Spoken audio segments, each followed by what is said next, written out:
I used to believe there was a foundational, concrete mathematical reality that must reside at the centre of the world to provide a platform for some unknowable, unspeakable truth to stand atop in order to give our daily reality its solid form. It would take some years until I realised that each time I thought I could hear some truth at the centre of the world,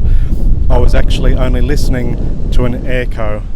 rising from the centre of myself. Newcastle is the 7th largest city in Australia, and while I never thought I would be someone who is explicitly proud of where they live,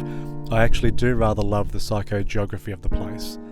Socially and politically, it has its local challenges like anywhere does, but you forget all about that when you start meandering its bite-sized labyrinth of streets that rise and fall between harbourside industry and lighthouse shine, through to a beachscape shadowed by military fortifications and unpredictably silent tree-lined corridors that lead through to empty cinemas and orchard courtyards out the back of hospitals that are slowly being converted into robotics warehouses. When I first saw my wife some 15 years ago, she was a cat balancing on the table of a dress shop. The way she twirled in my direction and looked at me with those big watermelon eyes like green flowers drifting through space in front of the sun. This is still the way I see her today, every time she looks at me. She is a nurse carrying a samurai sword, and she has a wooden fence covered in ivy that surrounds an old school hall filled with brass musical instruments. In the evening, when she wraps a towel around herself and leaves the bathroom after having showered, she is a 5'8" wet paintbrush ready to absorb the entire spectrum of light. She paints a fully realised simulation of our world on the reverse side of her eyes, and two on my eyes, which, truth be told, are more like concrete roundabouts on the outskirts of some industrial sector of the city not yet populated. Regardless, she never fails to look deep into them and apply thick layers of gouache, using her curiously unique interpretation of shading and tone that calms us at the end of the day.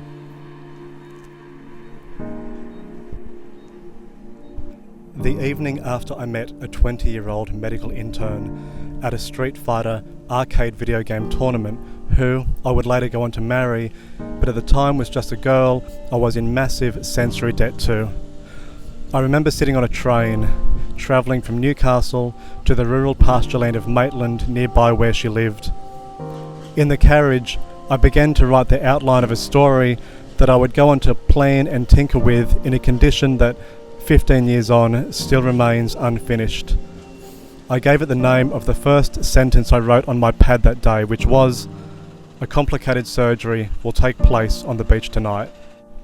The story opens on two protagonists standing on the rooftop of Bolton Street car park in the middle of Newcastle in the dark of night. When I first introduced Katita, our best guess is she has something to do with the medical profession, but there are no certainties here. Yes, she has a first aid kit strapped to her belt, but then she also has a bastardized samurai sword hanging from her back. She looks ready for war as she wears a flak jacket covered in red desert sand, but then she is also wearing thigh-high socks, and yes, those are kitten heels, all shiny and red and highly reflective in the moonlight. Red is a theme here. Her red hair and the cross on her first aid kit and the sand on her body, and it could just be dry tears having mixed with the dirt on her face, but it would not be out of the question to say there has been a film of deep red blood wiped across it not long ago. The terrorist event that happened back at home while I was away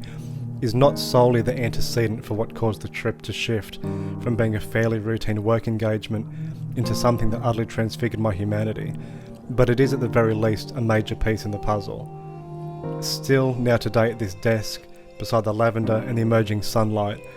I'm unable to look directly at the terrorist event without feeling that I want to take hold of my wife and our unborn child and disappear